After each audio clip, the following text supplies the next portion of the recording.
Power has a scent. It smells like mountain storms and aged whiskey, like leather worn smooth by decades of command. But betrayal has a scent too. For Saren Morgan, a forgotten Omega in a world of predators, life was defined not by what she could say, but by what she could smell. She was invisible, a ghost in a gray apron. Until the night of the Blackwood Summit, when the most powerful Alpha King in the Western Territories raised a chalice to his lips, and only Saren smelled the metallic kiss of death clinging to the crystal. One whisper was about to shatter an empire forever. The Blackwood Summit Manor clung to the Montana Rockies like a fortress carved from stone and shadow. 300 years old, it had witnessed the rise and fall of wolf dynasties, the signing of blood treaties, the executions of traitors. Tonight it would witness something else entirely. The Great Hall was not designed for comfort. It was designed for intimidation. Vaulted ceilings rose 40 feet overhead, swallowing whispered conspiracies before they could take root. Marble floors polished to black mirrors reflected the predatory elegance of the wolves who walked upon them. Everything about this place was meant to remind lesser beings of their place in the hierarchy. Saren adjusted the tray of crystal champagne flutes in her trembling hands. She was an Omega, the lowest tier in the pack structure. In a room crowded with apex predators, alphas who could crush skulls with their bare hands, betas who commanded armies, she was furniture. Less than furniture. She kept her head bowed, her eyes fixed on the polished shoes of the men and the silk hems of the women's gowns. Never make eye contact. Never draw attention. Serene by being nothing. The head of service, a hard-faced beta named Gerald, materialized at her elbow. He shoved a fresh napkin into her apron pocket without breaking stride. Keep moving, girl. The king arrives in 5 minutes. Do not be in his sight line. Do not speak. Do not breathe too loudly. Am I clear? Saren nodded, shrinking back against a stone pillar draped in burgundy velvet. Her heart hammered against her ribs like a trapped bird. The air in the ballroom was suffocating, thick with competing scents that crashed over her in waves. To a human, the room would smell of roasted venison, of heavy floral arrangements, imported from greenhouses, of beeswax candles burning in iron chandeliers. But to Saren, whose olfactory senses were agonizingly sharp, a genetic defect the pack doctors had called it, the room was a riot of information that made her skull ache. She smelled the synthetic musk of alphas trying to dominate each other through pheromones alone. She smelled the bitter spike of fear radiating from the visiting dignitaries who had traveled across contested territories to attend this summit. She smelled the predatory hunger of the betas positioned along the walls, hands resting on concealed weapons. And underneath it all, something else. Something that made her nose twitch and her stomach clench with remembered grief. She had learned to read the world through scent long before she understood what it meant to be Omega. Her mother had been the one to teach her. Before the demotion, before the fall. 13 years ago, Saren's family had been different. Her father, Marcus Morgan, had been a high tracker, one of the elite scouts who patrolled the Western Territory borders. Her mother, Diane, had been a combat healer, respected and valued. They had lived in a modest but comfortable home on the upper tiers of the Packlands. Saren had been their only child, and they had loved her fiercely. Too fiercely, as it turned out. When Saren was 10 years old, she had walked into her mother's studio one afternoon and stopped cold. The smell had hit her like a physical blow. Burnt copper and wilted roses, rot beneath perfume. She had grabbed her mother's arm, tears streaming down her face. "Mama, you smell wrong. You smell sick, like flowers dying from the inside." Her mother had laughed it off, taken her to the pack physicians. They had run tests, basic scans, blood work, and found nothing. "The girl is oversensitive," they'd said, probably imagining things for attention. "Some Omegas present with sensory anxiety. It's a known defect." 6 months later, Diane Morgan collapsed during a training exercise. By the time they opened her up, the cancer had metastasized throughout her lungs. Stage 4, terminal. She died 3 weeks later, drowning in her own blood, while Saren sat outside the hospital room, smelling death seep through the door. No one apologized. No one acknowledged that a 10-year-old Omega had diagnosed something their expensive equipment had missed. Instead, the Pack Council had made a decision. If Saren's senses were that acute, she was clearly defective, unstable, a liability. Her father had fought the ruling, demanded retesting, demanded justice for his wife's misdiagnosis. The council's response had been swift and brutal. Marcus Morgan and his defective daughter were demoted to Omega status, stripped of rank, property, and protection. Her father had not taken it well. He had continued to fight, continued to demand the council acknowledge their mistake. 2 years later, when Seren was 12 years old, he had stormed the council chambers during a closed session, accusing the Alpha Prime of corruption and negligence. Security had shot him down in the hallway. 17 bullets. The official report called it a regrettable overreaction to a violent threat. Seren had been 12 years old, orphaned, utterly alone. She had learned in that moment the most important lesson of her life. Being right did not matter if no one wanted to listen. Visibility was death. Silence was survival. So she had made herself small, taken a job in the manor kitchens, kept her head down, learned to move through rooms like smoke, never drawing the eye, never making a sound. She spoke only when spoken to, and even then, only in whispers. The other servants barely remembered her name. She had become exactly what the world wanted her to be. Nothing. The massive oak doors at the far end of the great hall swung open with a groan of iron hinges. The room did not go silent, it depressurized. 300 wolves collectively held their breath as King Theron Blackwood entered. He was a towering figure, 6'4", and broad-shouldered, dressed in a charcoal suit that probably cost more than Seren would earn in a lifetime. His hair was dark as oil, swept back from a face that looked like it had been carved from granite by an angry god. Sharp cheekbones, a jaw that could cut glass, eyes the color of winter steel. He moved with the fluid confidence of a man who had never questioned his right to rule, flanked by his entourage like a warlord entering conquered territory. His scent hit Seren before he was halfway across the room. It slammed into her with the force of a mountain storm. Cedar and rain-soaked leather, ozone and gunpowder, the metallic tang of snow on stone. It was the scent of raw authority, barely leashed violence power that did not need to announce itself because it simply was. It made her knees weak, made her want to drop to the floor and bare her throat in submission. The Omega instinct was overwhelming, a biological imperative that screamed at her to acknowledge the apex predator in her presence. She bit down on the inside of her cheek until she tasted blood. Used the pain to anchor herself. Do not look at him. Do not draw his attention. Survive. Beside Theron walked his half-brother, Corvin Blackwood. Thinner than the king with the same dark hair, but lighter eyes hazel instead of steel. He wore a beta's uniform, military cut, decorated with medals that meant nothing to Seren. But his scent charred wood and bitter almond's ambition, burning too hot, made her skin prickle with unease. On Theron's other side was the reason for this entire gathering. Isolde Sterling, Alpha of the Northern Coalition. She was breathtaking in the way that avalanches were breathtaking. Tall and pale with platinum hair, braided into a crown and eyes like chips of blue ice. She wore a gown of silver that clung to her like armor, and her scent was winter roses and frost-edged steel. Beautiful, deadly, a woman who smiled while planning your execution. The Western Territories and the Northern Coalition had been at war for 15 years.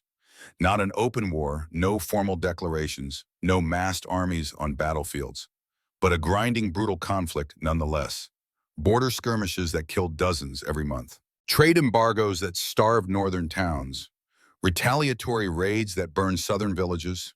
Thousands dead, tens of thousands displaced. And all of it over water rights, mining claims, and the kind of pride that only wolves seemed capable of nursing across generations. Tonight was supposed to end it, a marriage treaty. Theron would wed Isolde, uniting the territories under a single banner. Peace bought with a political union that neither party particularly wanted, but both desperately needed. It was pragmatic, necessary.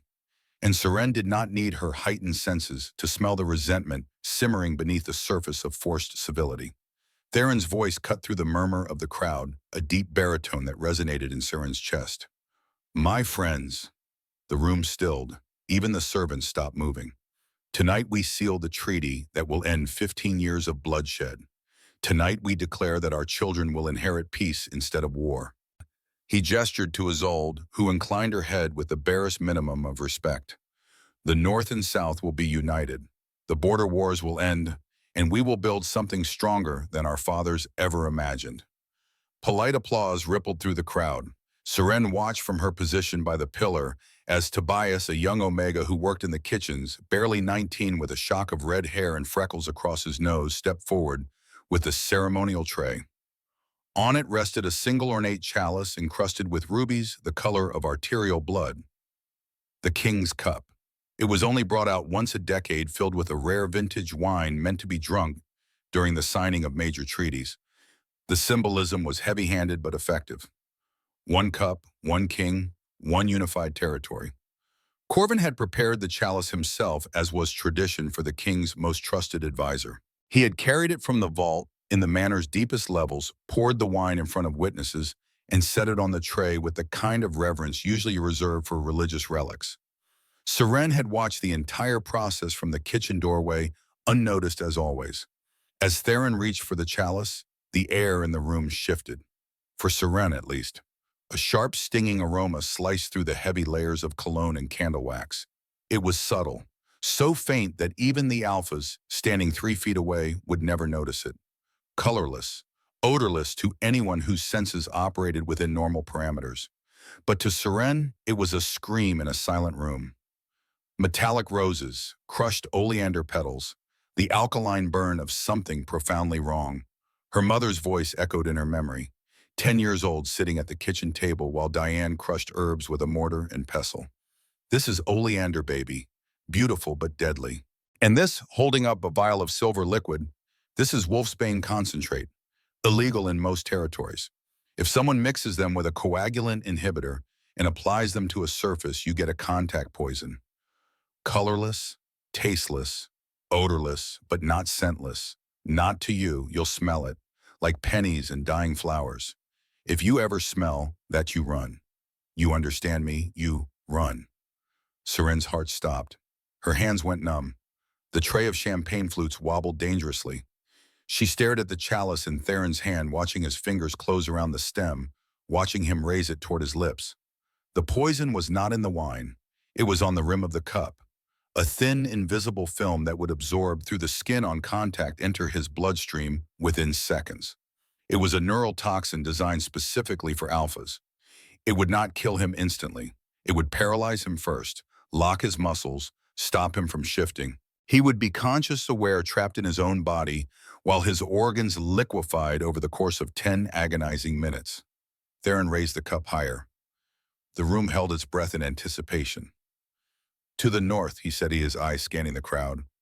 Seren did not think. Thinking would have meant hesitation. Hesitation would have meant death. She did the one thing every fiber of her being had been trained not to do. She moved. The tray slipped from her hands. Crystal shattered against marble in an explosion of sound that cut through the silence like a gunshot. Champagne splashed across the floor in a foaming wave. 200 pairs of predatory eyes snapped toward the small, trembling girl in the gray apron who had just committed an unforgivable breach of protocol. Theron paused. The chalice hovered an inch from his lips. His gaze found hers across the expanse of the hall, and Seren felt the weight of it like a physical thing. His eyes were cold, assessing. The eyes of a man who had ordered executions for far lesser offenses. Corvin's voice cut through the shocked silence. And Omega, how did service staff this incompetent? But Seren was already moving. Not away, toward. Every instinct screamed at her to run, to hide, to make herself invisible again. But the smell of death was overwhelming. Copper and oleander.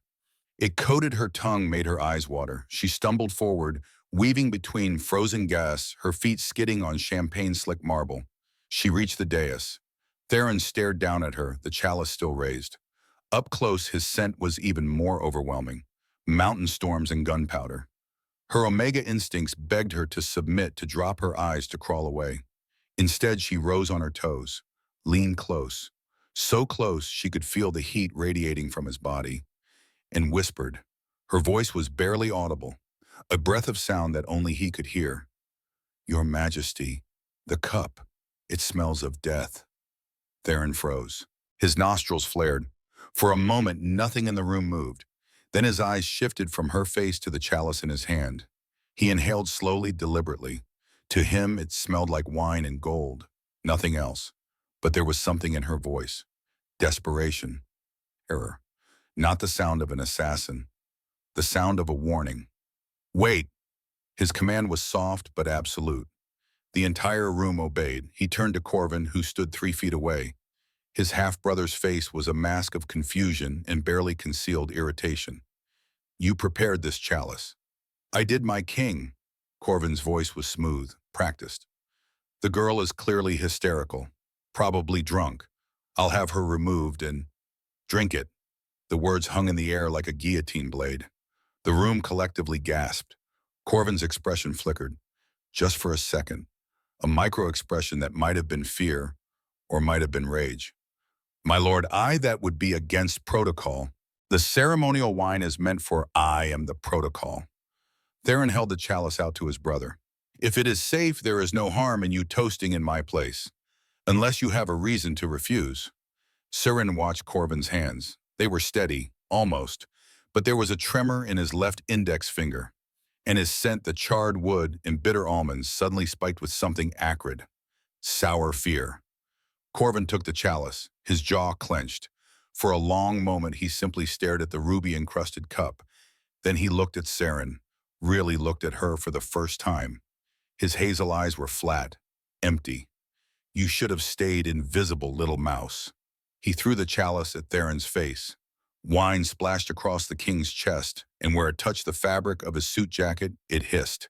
The silk began to dissolve, eaten away by the chemical reaction as the poison made contact with liquid. Smoke rose from the ruined fabric. Chaos erupted. Corvin shifted. The transformation was violent and instantaneous. Bones snapped and reformed. Skin split to reveal gray fur. Within 2 seconds, a massive wolf stood where the beta had been, lips peeled back from fangs the size of daggers. He lunged for Theron's throat, but the king was faster.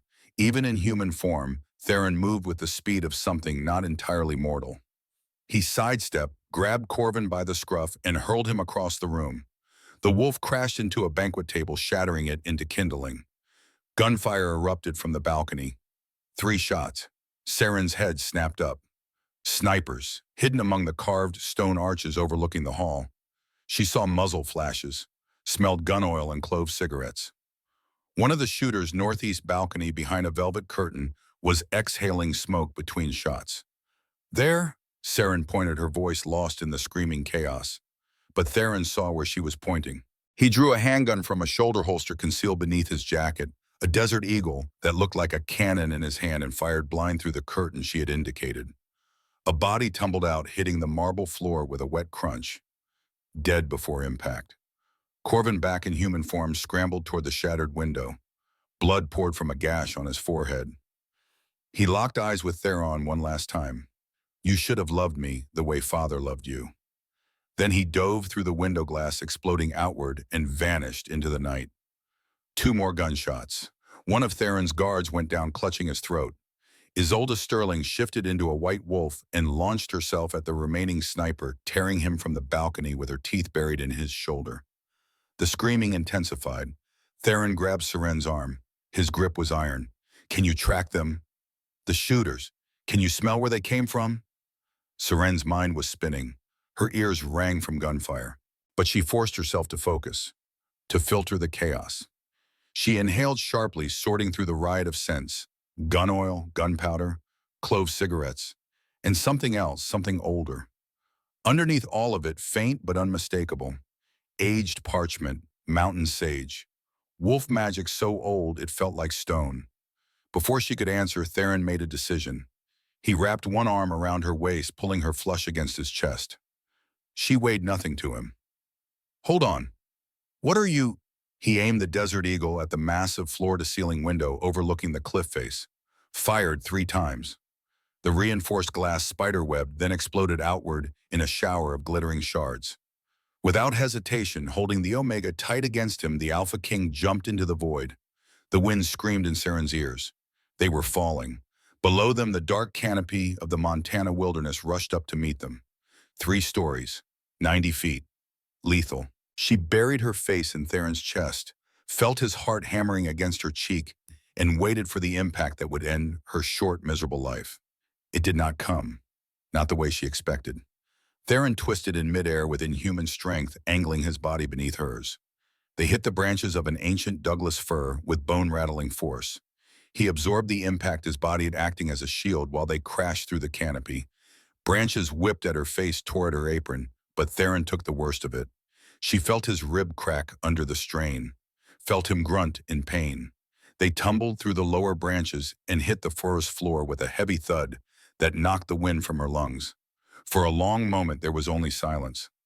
Ringing hollow silence broken only by the distant wail of sirens from the manor high above. Seren lay on her back staring up at the fractured moonlight filtering through the trees. Every inch of her body ached. Her hands were bleeding where glass had cut her, but she was alive. A groan to her left. Theron rolled onto his side coughing. Blood stained his lips. He pressed a hand to his ribs, wincing. When he pulled his hand away, his palm was slick with red. The bullet wound in his shoulder was bleeding freely now, and the chemical burn from the poison-laced wine had eaten through his shirt, leaving angry red welts across his chest. But he was standing. Somehow, impossibly, the Alpha King was on his feet, brushing pine needles from his ruined suit. He looked remarkably composed for a man who had just jumped out of a window and crashed through a tree. "Get up. We need to move. Corvin will have the perimeter locked down within minutes. If we stay here, we die." Seren scrambled to her knees. Are you hurt?" He ignored the question. His eyes were glowing faintly, a pale silver luminescence that meant his wolf was close to the surface. Agitated, ready to kill. "What is your name, Seren?" Her voice cracked. "Seren Morgan." Well, Seren Morgan. He turned those glowing eyes on her, and she felt the weight of his full attention for the first time. "You just became the most wanted fugitive in the Western Territories. Corvin will spin this. He will say you poisoned me and I chased you into the forest, or that we conspired together. Either way, if they catch us, we hang." The reality of it crashed over her like ice water. She had saved his life, and in doing so, she had signed her own death warrant. "But I only tried to help. History is written by the survivors." Theron's voice was harsh, pragmatic, the voice of a man who understood power. "And right now, my brother is holding the microphone. We need to get to the eastern ravines. There are safe houses in the deep woods. Can you run? I'm an Omega. I don't have the stamina to run or die, Seren. Pick one." He did not wait for her answer. He turned and sprinted into the darkness, moving through the underbrush with predatory grace. Seren looked back at the manor. Lights were blazing now. She could hear shouting, dogs barking. They would be coming, with guns and teeth and orders to kill on sight. She took a breath. Then she ran after the king. They ran for what felt like hours, but was probably closer to 40 minutes. The terrain was brutal. Rocky inclines that tore at her soft kitchen shoes. Thorny underbrush that shredded her uniform. Freezing streams that soaked her to the bone and made her teeth chatter. Serene's lungs burned with acid. Her legs felt like lead. Every breath was a knife in her side. But every time she slowed, Theron would grab at her hand, his grip like iron, and pull her forward. He did not speak, did not look back. He was in pure survival mode, and she was simply cargo he refused to abandon. But Seren noticed things. Through the pain and terror, her senses still functioned. She smelled things the king could not. The metallic tang of his blood was getting stronger. The wound in his shoulder was worse than he was letting on. And underneath the blood, something else. Something that made her stomach clench with dread. The poison. He had not drunk it, but the vapor when the wine splashed across his chest, some of the chemical had aerosolized. He had inhaled it. Not much, but enough. His scent was changing. Cedar and rain, yes. But now there was an undertone of something sickly sweet. Nightshade and vinegar. The toxin was in his bloodstream. "Stop," she gasped, digging her heels into the dirt. "You need to stop." Theron spun around, gun raised instantly. "Did you hear something?" "No." She bent over to hands on her knees, trying not to vomit. You smell wrong, the poison." He lowered the gun slightly. "I am fine. The alpha healing factor will burn it out within... Not if it is neurotoxic." Seren forced herself upright. Forced herself to meet his eyes, even though every Omega instinct screamed at her not to challenge an alpha. "Wolfsbane and Oleander together attack the nervous system. Your healing factor will try to fight it. But in doing so, it will attack your own nerve endings. You are not running a marathon. You are accelerating the spread. Theron stared at her. The adrenaline was fading. The pain was setting in. She could see it in the way he held himself, the slight sway in his stance. You know a lot about poisons for a kitchen servant. My mother was a healer. The words came out before she could stop them. Before she was demoted.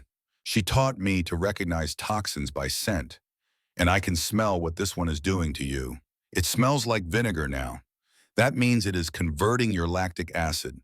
It is in your bloodstream. You need to slow your heart rate, not spike it.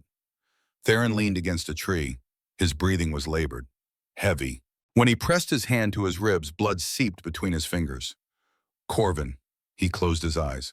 My own brother, I should have seen it coming. He is your brother, Saren's eyes widened. Half-brother. We share a father.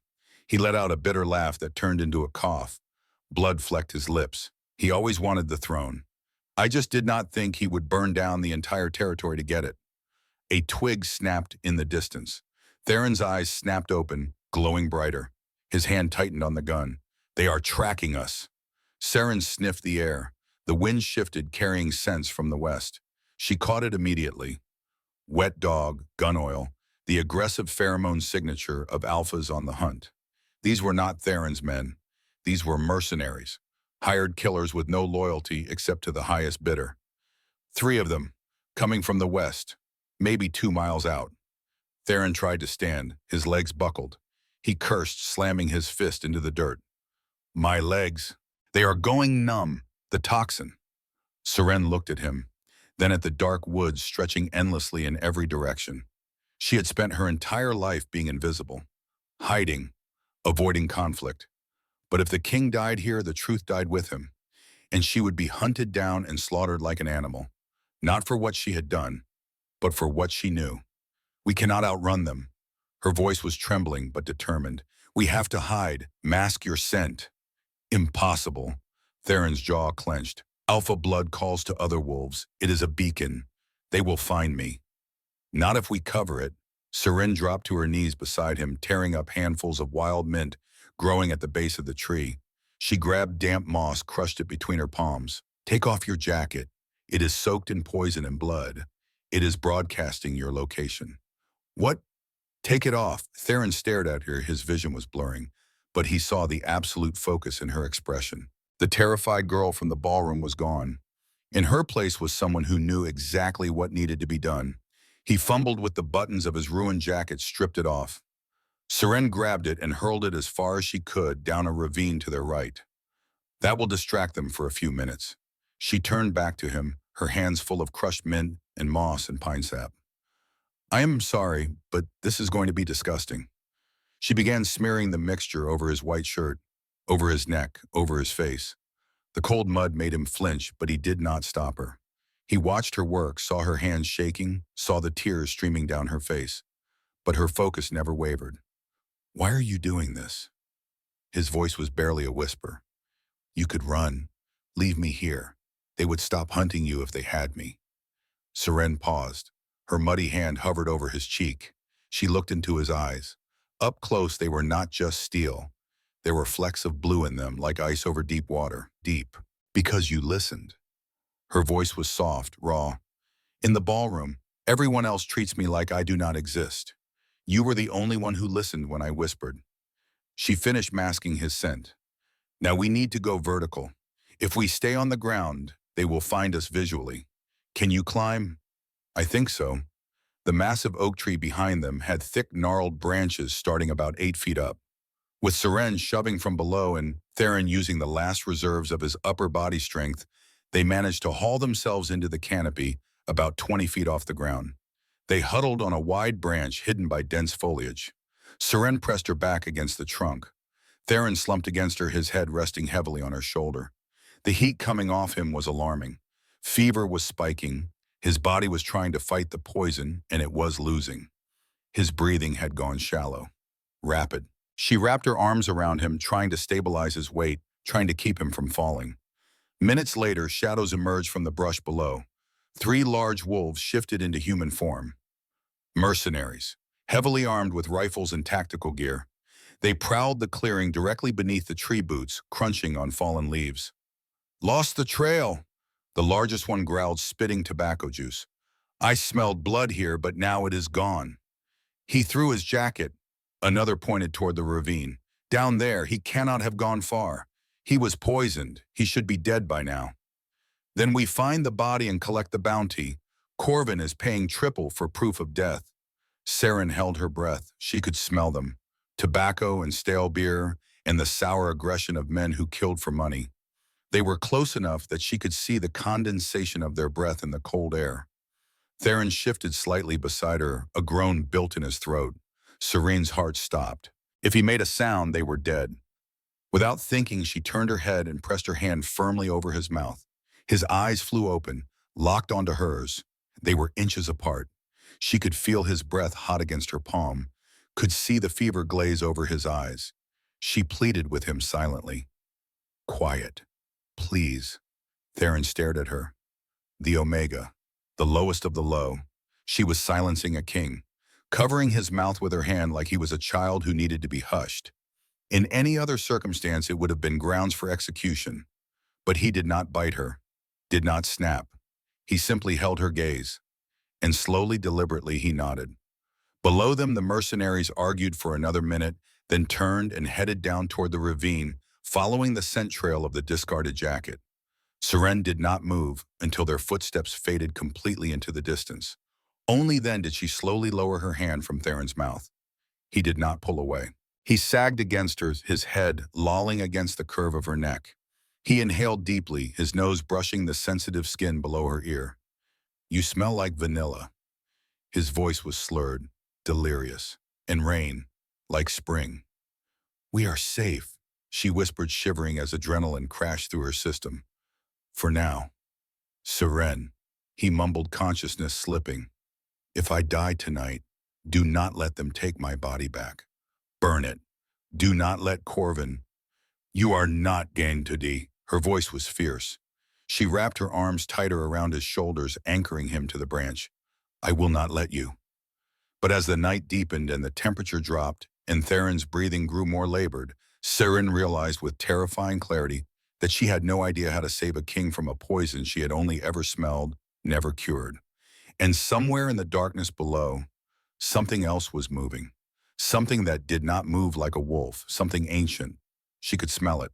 Aged parchment and mountain sage. Magic older than memory. And it was coming closer.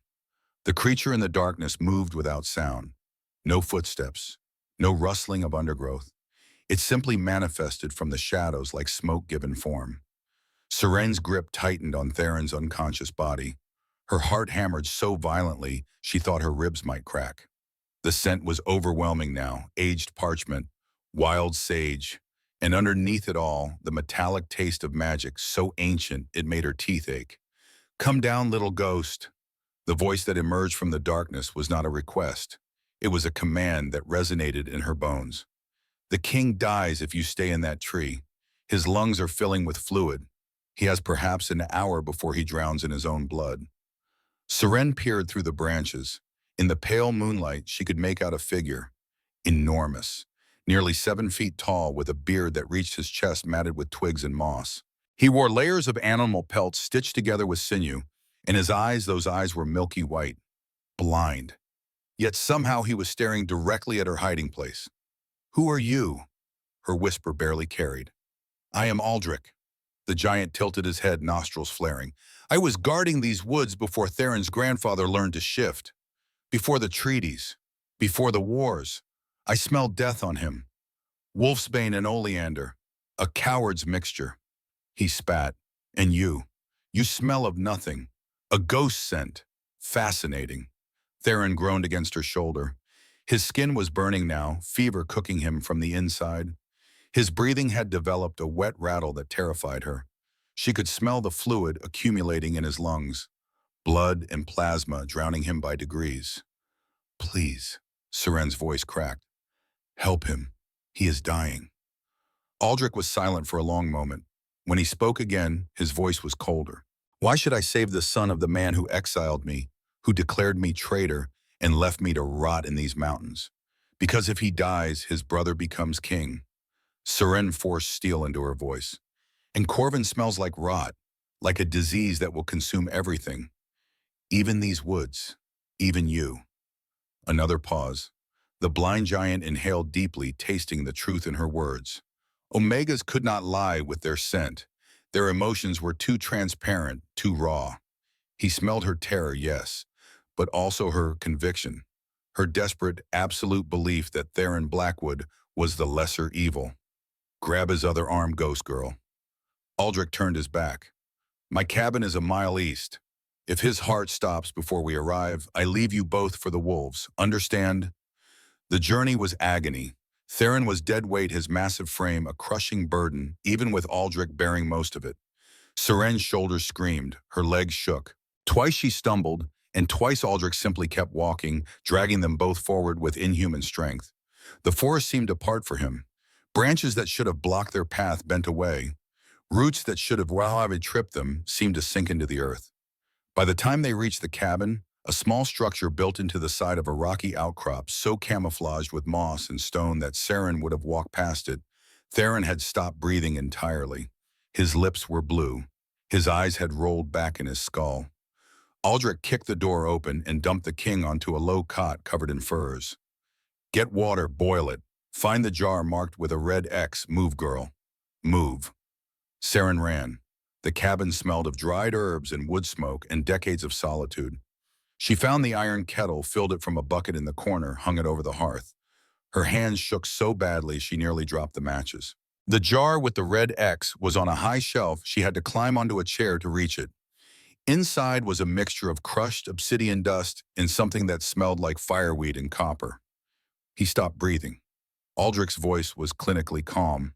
He stood over Theron's body, one massive hand pressed to the king's chest. The toxin paralyzed his diaphragm. His heart still beats, but without oxygen, he has minutes, perhaps less. Seren rushed to the cot, nearly spilling the jar. What do? Do we cut him? Stimulate the heart directly? No. Aldrich pulled a jagged obsidian knife from his belt. If I cut an alpha with this, while he is this weak, the wound will not close. He will bleed out before, then do not cut him. Seren shoved the old man's hand away. She climbed onto the cot, straddling Theron's waist. Her hands pressed flat against his chest, right over his heart. She could feel it fluttering. Weak, irregular, dying. You cannot suck out a neurotoxin, girl. Aldrich's tone was dismissive. It is in the bloodstream, in the tissue. You would need to. I am not using my mouth. Seren leaned down until her face was inches from Theron's neck. I am using my scent. It was called scent siphoning, an Omega technique so old that most modern wolves had forgotten it existed. It had been used during the Great War 70 years ago when medics were scarce and battlefields were full of dying soldiers. Omegas had the ability to draw out certain toxins, certain fevers, certain traumas, by creating a scent vacuum. It required absolute focus, and it could kill the Omega if they pulled too much. Seren's mother had taught her the theory, had made her practice on sick animals. You visualize the poison as smoke trapped under the skin. You latch onto its scent signature, and you pull.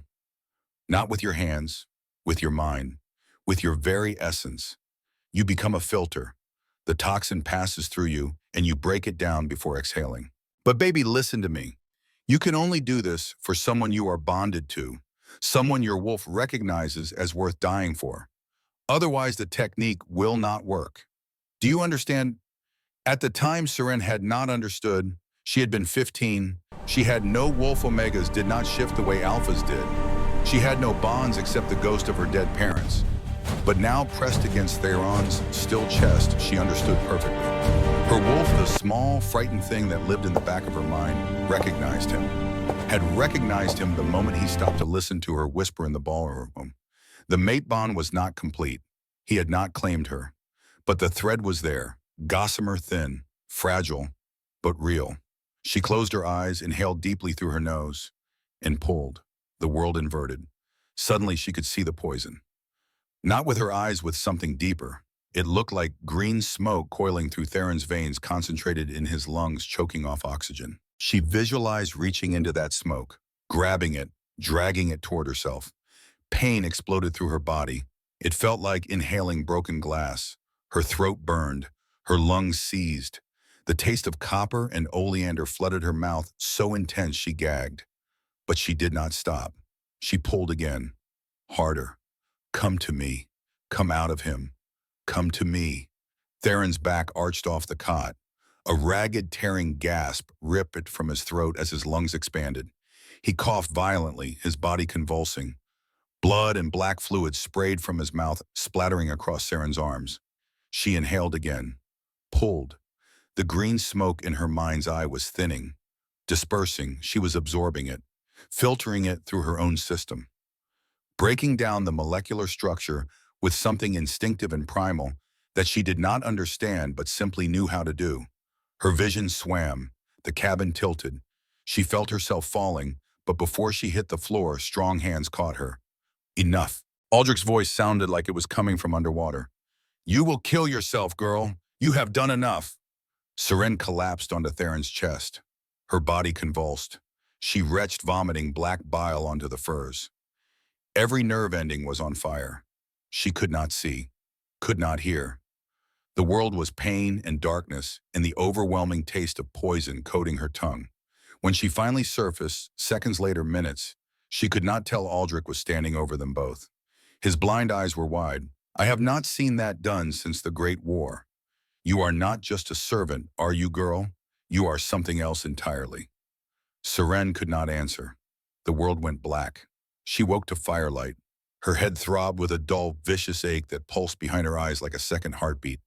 Her mouth tasted like copper and ash. For a moment, she could not remember where she was. Then it all crashed back. The ballroom, the poison, the forest, Theron dying in her arms. Drink. She jerked upright, then immediately regretted it as the room spun. Theron was sitting in a wooden chair by the fire holding out a tin cup. He was shirtless, a bandage wrapped around his ribs and shoulder. His skin had regained its healthy bronze color. The gray pallor of death was gone. He looked exhausted, hollowed out but alive. Magnificently, impossibly alive. Seren took the cup with trembling hands. Herbal tea, bitter and hot. It burned going down, but it chased away some of the poison aftertaste. You are okay. Because of you. Theron's voice was rough, intimate. He did not look at her the way a king looked at a servant. He looked at her the way a man looked at the only thing keeping him tethered to the earth. Aldrich told me what you did. Scent siphoning. That technique can kill an Omega. You could have died. I just reacted. Seren stared down at the tea. I smelled where the blockage was. I knew how to pull it. Theron leaned forward, resting his elbows on his knees. The firelight carved shadows across his face made him look older. Harder. Who are you, Seren Morgan? No ordinary Omega possesses senses sharp enough to detect colorless poisons, or the training to perform blood rites from the Great War. The question hung between them. Seren sighed. She was too tired to lie, too tired to be invisible anymore. My father was a high tracker. My mother was a combat healer. I was born wrong. My senses were too sharp. Everything was too loud, too bright, too much. The pack doctors called it a defect, a genetic flaw. She looked up at him, her eyes shining with unshed tears. They demoted my family. My parents died trying to regain their rank. And I learned that the safest way to survive was to disappear, to be small, because if no one notices you, the world cannot hurt you as badly. Theron stared at her for a long time. The fire crackled. Outside, wind howled through the trees. You are not small, he said finally. His voice was low, certain. He stood and crossed the small space between them, kneeling beside the cot so their faces were level. You are the only reason I am alive right now. You saw what 300 wolves missed. You defied every instinct to warn me. You saved my life twice. That is not small. That is extraordinary. The proximity made Seren's breath catch. She could smell him now, really smell him without the overlay of poison and blood. Cedar and rain. Yes, but also something deeper. Amber and sandalwood. Wood smoke and leather. It was intoxicating. It pulled at something low in her belly, a magnetic hook that made her want to lean closer. Theron's nostrils flared, his pupils dilated, swallowing the steel blue of his irises. Do you smell that? Seren nodded mutely. It is not just the tea. He reached out slowly, giving her time to pull away and tucked a stray lock of hair behind her ear. His fingers brushed her skin, and a spark of electricity, hot and sharp, jumped between them. Theron recoiled slightly, staring at his hand, then at her. Mate. The word dropped into the silence like a stone into still water. Seren scrambled back against the wall, her heart rabbiting in her chest. No, that is impossible. You are the Alpha King. I am a servant. The moon goddess does not make mistakes like that. The moon goddess has a vicious sense of humor. Theron's voice had dropped to a growl. A possessive edge entered his tone that made her Omega instincts scream at her to submit. He moved closer, crowding her space. I felt it in the ballroom. When you whispered in my ear, your voice cut through 300 people like a knife. It commanded me in a way no one has ever been able to command me. I thought it was adrenaline, but now, he inhaled deeply. Now I know. You are mine. But Isolde, Seren's voice was barely a whisper. The treaty. You have to marry her. If you do not, the North attacks. Thousands die. Theron's face hardened. The warmth vanished, replaced by cold political reality. He stood abruptly and paced the small cabin, his hands clenched into fists. I know. Do you think I do not know that the marriage is a contract, a business arrangement to stop a war? I feel nothing for Isolde Sterling. He slammed his fist into the log wall, shaking dust from the rafters. But there is another reason I cannot afford to be reckless right now. He turned to face her, and for the first time since she had met him, she saw fear in his eyes. Real gut-wrenching terror. My son, Kieran, he is 8 years old. Seren's breath caught. She had not known Theron had a child. Where is he? At the palace, with the royal guard. Theron's hands clenched into fists. His mother, my wife, died 3 years ago. Childbirth complications with our second child. The baby died too. Kieran is all I have left of her, and right now he is in Corvin's reach. The implications crashed over Serene like ice water. You think Corvin would hurt a child, his own nephew? I think Corvin has already proven there is nothing he will not do for power. Theron's eyes blazed with barely controlled rage. Kieran is either leverage or an obstacle. A child heir stands between Corvin and the throne. Either way, my son is in danger. And his voice cracked. I cannot lose him the way I lost his mother. I cannot. Seren saw it then. The true weight Theron carried. Not just a crown, but fatherhood. The terror of every parent who knows their child is vulnerable, and they cannot reach them. She walked to him and placed her hand on his arm. The contact sent another jolt through the nascent mate bond, but she held on. Then we go back. Her voice was steady, certain. We get Kieran out. It is suicide. Theron covered her hand with his. Corvin will have locked down the palace. Isolde's coalition forces will be inside by now. We would be walking into a fortress controlled by our enemies. You are too weak to fight an army. Seren squeezed his arm. But I can move unseen. I have been invisible my whole life, Your Majesty. Now it is my greatest weapon. I will get your son out. Theron stared at her. You would risk your life for my son, a child you have never met.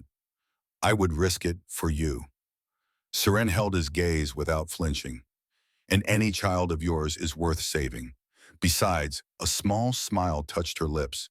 If we are mates, as you say, then he is my responsibility too. Something fierce and protective flared in Theron's eyes.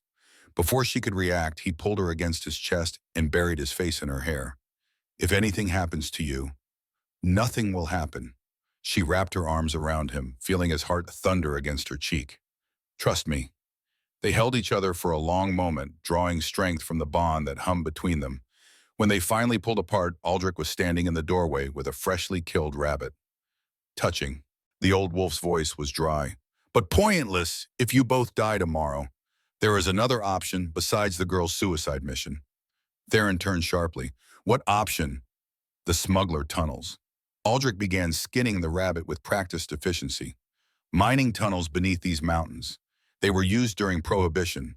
Bootleggers ran whiskey from Canada to Montana through them. Most collapsed decades ago, but some are still stable. They lead directly to the city. Directly beneath the palace, in fact. to the old catacombs. Siren felt a flicker of hope ignite in her chest. How long? 8 hours, if the tunnels hold, if you do not get lost, if you do not run into methane pockets or cave-ins. Aldrich's tone made it clear he thought their chances were poor. But it is your only option. Stay here and Corvin crowns himself by dawn.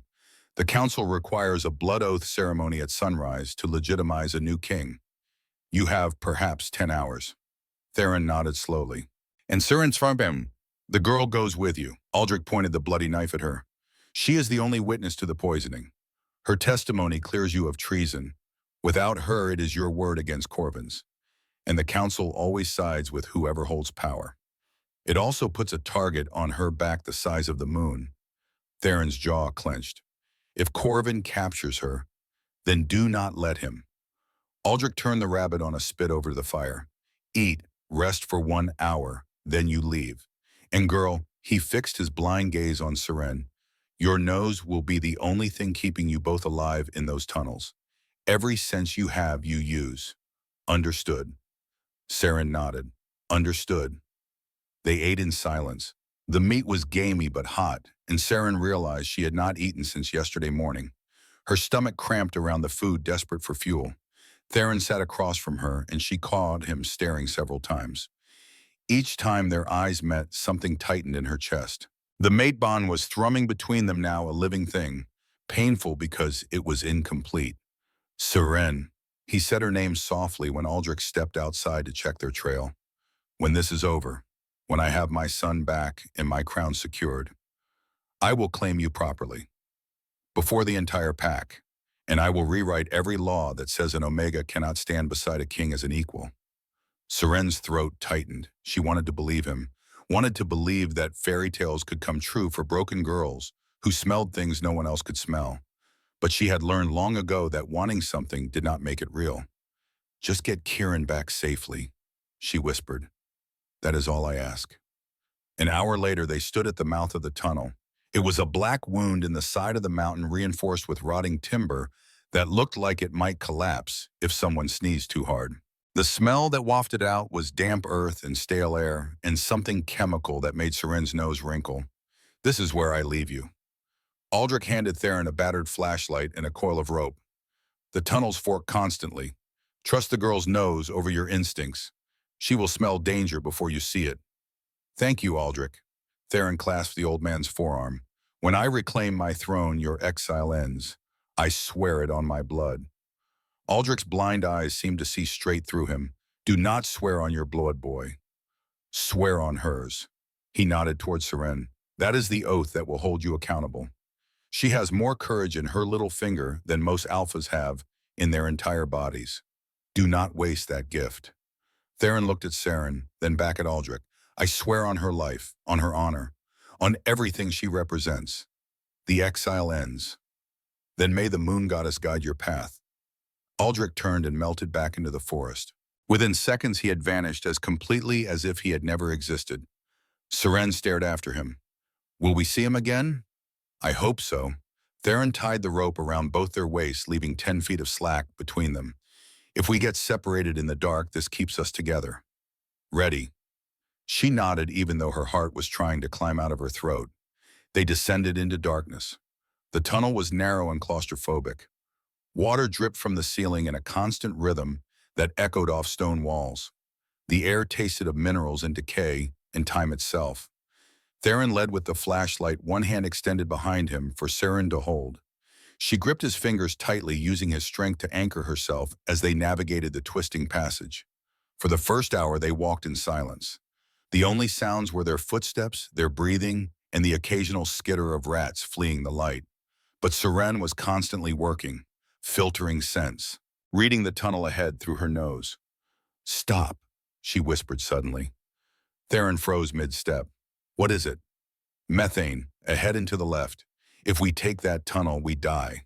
She pointed to a branching passage that looked identical to the main route. This way instead. I smell fresh air. Very faint, but it is there. They followed her guidance. Twice more she redirected them away from cave-ins or gas pockets. Each time Theron said nothing, but his grip on her hand tightened. He was beginning to understand. Without her, he would have died 3 times over in these tunnels. She was not a burden. She was essential. They had been walking for nearly 4 hours when the tunnel opened into a larger chamber. Ancient. The walls were carved stone, not natural rock. Theron shined the flashlight around and Saren gasped. They were in a crypt. Rows of stone shelves lined the walls, each holding the bones of long-dead royalty. Skulls grinned at them from the darkness. The air smelled of dust and age and old death. "We are under the palace." Theron's voice was hoarse with exhaustion. "These are the royal catacombs. The wine cellar should be north, maybe half a mile." They moved through the crypts in silence, both acutely aware that every step brought them closer to danger. Seren could smell the palace above them now. Breakfast cooking in distant kitchens, cleaning supplies, wood smoke from fireplaces, and underneath it all, the scent of wolves. Hundreds of them. "Theron," she grabbed his arm. "Stop." He turned. "What?" "Soldiers, above us, lots of them. Northern Coalition forces. I can smell their pack scent pine and snow and northern territories." She inhaled more deeply, sorting through layers. "And something else, Isolde's personal scent. Frosted jasmine. She was down here recently, within the last few hours." Theron's face went hard as stone. "Someone told her about the tunnels." "A traitor in your ranks." Saren's stomach clenched. "Which means they might be waiting for us." "Then we adapt." Theron extinguished the flashlight. Darkness swallowed them whole. "Can you navigate without light?" "Yes." Seren closed her eyes even though it made no difference in the pitch black. "Give me your hand." She led him through the catacombs using only her nose, warning him when they approached guard patrols above, helping him avoid areas where the ceiling was weak and might collapse. It was slow, terrifying, but effective. Finally, they reached the wine cellar. Ancient oak barrels lined stone walls. The false wall Aldrich had mentioned was easy to find. It did not smell like the others. It smelled of fresh sawdust and new hinges. Someone had used this entrance recently. Theron pushed. The wall swung inwards silently, revealing a narrow corridor beyond. They stepped into the palace proper. The corridor was empty. Too empty. No servants. No guards. The hair on Saren's neck stood up. "This is wrong." "Where is everyone? The Great Hall." Theron's voice was grim. "The coronation ceremony. It must be happening now." "But it is not dawn yet." Saren glanced at a window. The sky was still dark. Aldrich said the blood oath required sunrise. "Corvin is not following tradition. He is moving fast before anyone can challenge him." Theron started toward the Great Hall, but Saren grabbed his arm. "No, Kieran first. If Corvin is distracted with the ceremony, now is our best chance to get your son out." Her voice was firm. "We rescue Kieran, then we crash the coronation." Theron looked torn. Every instinct screamed at him to stop his brother immediately. But Saren was right. If they confronted Corvin now without securing Kieran first, the boy would become a hostage. Or worse. "West Tower," he finally said. "The Royal Children's Wing. That is where Kieran's rooms are." They moved through the palace like ghosts. Serene's nose guided them past guard patrols, through servant passages, up hidden staircases. The palace was a maze, but Theron knew every secret route, and Saren could smell danger before they walked into it. It took them 30 minutes to reach the West Tower. By the time they arrived outside Kieran's door, both were drenched in sweat despite the cold. 2 northern mercenaries stood guard. They were not expecting an attack from inside the palace. Seren looked at Theron. He nodded. She grabbed a fire extinguisher from the wall, stepped into the corridor, and swung it with every ounce of strength she possessed. The first guard went down with a grunt, skull cracking against stone. The second reached for his weapon, but Theron was faster, appeared behind him like a shadow and snapped his neck with one quick twist. They dragged both bodies into a supply closet. Serene's hands shook as she unlocked Kieran's door, with keys taken from the guard. The room beyond was dark, cold. She could smell fear and sickness. "Kieran," Theron's voice cracked as he pushed past her. A small shape stirred on the bed. A boy, dark hair like his father's, blue eyes wide with terror in the dim light from the hallway. He looked up as they entered, and his face crumpled. "Father." The word was barely a whisper, as if he was afraid to believe it. "I am here." Theron fell to his knees beside the bed, gathering his son into his arms. I am here. I am so sorry. I am so sorry it took me so long. Kieran clung to him, sobbing into his father's shoulder. Uncle Corvin said you were dead, that the Omega lady poisoned you and you chased her into the forest and died. He said everyone wanted me dead too because you broke the treaty. He said, the boy's voice broke. He said I had to drink medicine to stay safe, but the medicine made me feel sick and weak and I could not. Let me see. Seren knelt beside them. Gently, she took Kieran's small hand and brought it to her nose. Inhaled. Her blood turned to ice, bitter almonds, vinegar, the same poison that had nearly killed Theron, but in smaller doses, administered over days, not hours, enough to weaken, to make the boy compliant, docile, easy to control. He has been poisoning you. She looked at Theron, saw her own fury reflected in his eyes. Not enough to kill, but enough to make you sick. So you could not run, could not fight back. Can you? Theron could not finish the sentence, could not ask her to risk herself again. Yes. Seren did not hesitate. She looked at Kieran. This is going to feel strange, but I promise it will not hurt. Do you trust me? The boy looked at his father. Theron nodded. She saved my life twice. She will save yours too. Kieran lay back on the bed. Seren placed her hands on his small chest and closed her eyes. She could feel Theron's hand on her back anchoring her, giving her strength through the mate bond. She pulled. This time was easier. The poison in Kieran's system was less concentrated, spread thinner, but it still hurt. She absorbed the toxin into herself, filtered. It broke it down. Green smoke in her mind's eye dissolving as she breathed it away. When she finished, she swayed. Theron caught her with one arm while holding Kieran with the other. I have you. Both of you. Kieran gasped, color returning to his face. His eyes cleared. I can breathe. Father, I feel better. Because she is extraordinary. Theron kissed his son's forehead, then turned and kissed Seren's temple. Thank you, thank you. But Seren barely heard him. Her ears were ringing. The poison was accumulating in her system. 2 siphoning sessions in less than 12 hours. Her body was reaching its limit. We need to move. She forced herself upright before the guards changed shifts. They made it halfway down the corridor before Isolde Sterling stepped out of the shadows. She was not alone. 12 northern soldiers materialized behind her, all armed with rifles, all pointing at Theron and Seren and the small boy between them. Taking the air, Isolde's voice was silk over steel. She looked immaculate, not a hair out of place, her silver gown shimmering in torchlight. I am afraid I cannot allow that. Theron pushed Kieran behind him, drew his gun, but 12 rifles against 1 handgun was not a fight. It was an execution. You were waiting for us. Theron's voice was flat.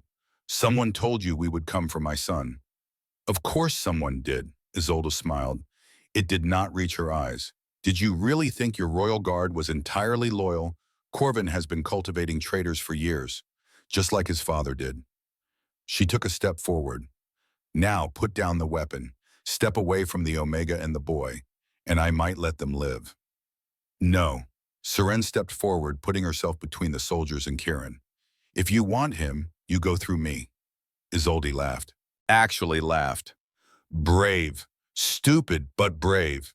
Do you know how many Omegas have said such things to me? None live to repeat it. Then I will be the first.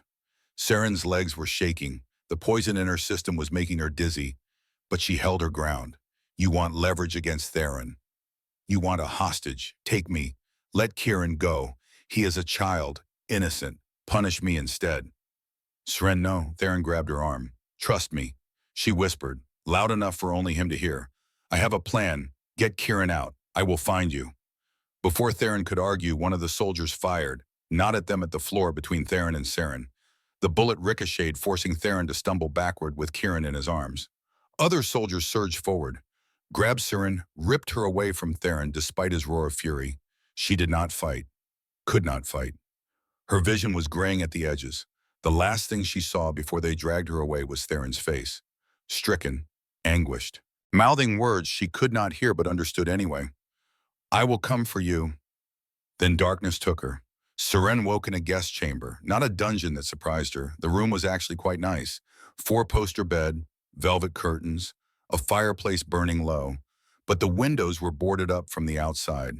The door was reinforced steel, and she could smell guards stationed in the corridor. 6 of them at least. She sat up slowly, her head pounded, her mouth tasted like poison and bile. But she was alive. For now. The door opened. Isolde entered carrying a tea service on a silver tray.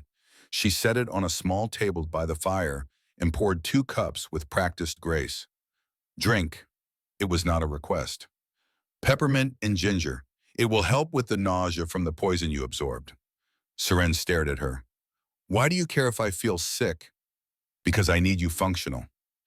Isolde sat in a chair across from the bed. We need to talk, and I need you clear-headed for this conversation. Against her better judgment, Seren took the tea. It was hot and soothing and exactly what her abused body needed. She hated that it helped. Where is Kieran? Safe, with his father. Isolde sipped her own tea. I let them go. Seren's head snapped up. What?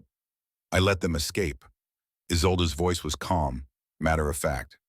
Your little sacrifice play bought them enough time to reach the smuggler tunnels again. By now, they are probably back with Aldrich in the forest. Then why, Serene's voice broke, why did you take me? Because you are more valuable than a child hostage. Isolde leaned forward. Do you know what your gift is worth, Serene Morgan? A nose that can detect colorless poisons, that can smell lies, fear, disease, betrayal. In the wrong hands, you are a weapon. In the right hands, you could change the balance of power in this entire region. She set down her teacup. I want to make you an offer. I am not interested in, do not refuse until you hear me out. Isolde's voice turned hard, sharp. The Northern Coalition has been dying for 30 years, dying slowly. Children go to bed hungry. Old people freeze in winter because we cannot afford fuel. Our hospitals lack medicine. Our schools lack teachers. All because the Western Territories control the Clearwater Basin water rights that were ours for 200 years before Theron's father stole them at gunpoint. She stood and walked to the boarded window. I am not a monster, Seren. I am a leader trying to save my people. The marriage to Theron was supposed to give us access to those water rights peacefully, but his father poisoned that well long before we arrived. No Blackwood king will ever share resources willingly. They are conquerors, hoarders, tyrants who dress up oppression in pretty words about duty and honor. Isolde turned to face her. Join me. With your abilities, we can identify every traitor, every saboteur, every threat to our people. We can build something better than the corrupt system that demoted you and killed your parents. Together, we can create a world where Omegas are not slaves, where children do not starve, where justice actually means something. The offer hung in the air. And despite everything, despite being a prisoner, despite Isolde working with Corvin, despite the betrayal part of Seren was tempted. Because Isolde was not entirely wrong. The Western Territories were corrupt. The caste system was brutal. Her parents had died trying to fight an unfair system and lost. And Isolde was offering her a chance to tear that system down from the inside. But there was one problem. You are lying, Seren set down her teacup. Not about the drought, not about the suffering. Those things are real. I can smell the truth in them. But you are lying about your intentions. Isolde's face went carefully blank. I do not. You are pregnant. Seren stood even though her legs wobbled. 3 months, maybe 4. And the baby? She inhaled deeply, sorting through the layers of scent that clung to Isolde, despite the perfume and blockers. The baby is not Theron's, it is Corvin's. The silence that followed was absolute. Isolde's mask finally slipped. The cold, controlled Alpha vanished, replaced by something raw and desperate. How did you... She stopped, laughed bitterly. Of course, that damn nose of yours. You are mated to Corvin. Seren continued, pieces falling into place. Have been for years. This entire treaty was a lie. You were never going to marry Theron. You and Corvin planned to kill him, place Corvin on the throne, and then your child, born as the legitimate heir to both territories, would unite North and South under your family's rule. It is not about power, Isolde's voice cracked. It is about survival. Corvin promised me access to the water rights. promised me food for my people. I fell in love with him 5 years ago at a border negotiation. The bond formed before I could stop it. But I never forgot my duty. Everything I have done, every lie, every betrayal, has been for the North. Then why did Corvin poison Kieran? Seren asked quietly. A child of 8 years old. What threat did he pose to your plans? Isolde went very still. What are you talking about? Kieran was poisoned, slow-acting wolfsbane compound, administered over the course of days, not enough to kill, just enough to weaken. Seren watched Isolde's face carefully. You did not know, did you? The color drained from Isolde's face. Corvin told me the boy was under protective custody, that he was safe, he would never harm a child. He promised. She stopped, sat down heavily. What else has he done that I do not know about? Check his orders. Seren pressed her advantage. Look at the documents Corvin has been signing in secret. I think you will find your mate is not the man you believe him to be. For a long moment, Isolde said nothing. She simply stared at her hands at the diamond ring on her finger, a secret engagement ring hidden under gloves. Then she looked up. If I find proof that Corvin ordered harm to a child, her voice was ice. If I find he has betrayed my trust in ways beyond political necessity, what would you have me do? Help us stop him, Seren said simply. Help me get back to Theron. Help us expose the truth before Corvin takes a crown built on lies and child murder. And in return, she took a breath. I will convince Theron to share the water rights, equally, administered by a joint council. No more children on either side will die of thirst or starvation. Isolde stared at her. You would do that, negotiate with your enemy. You are not my enemy.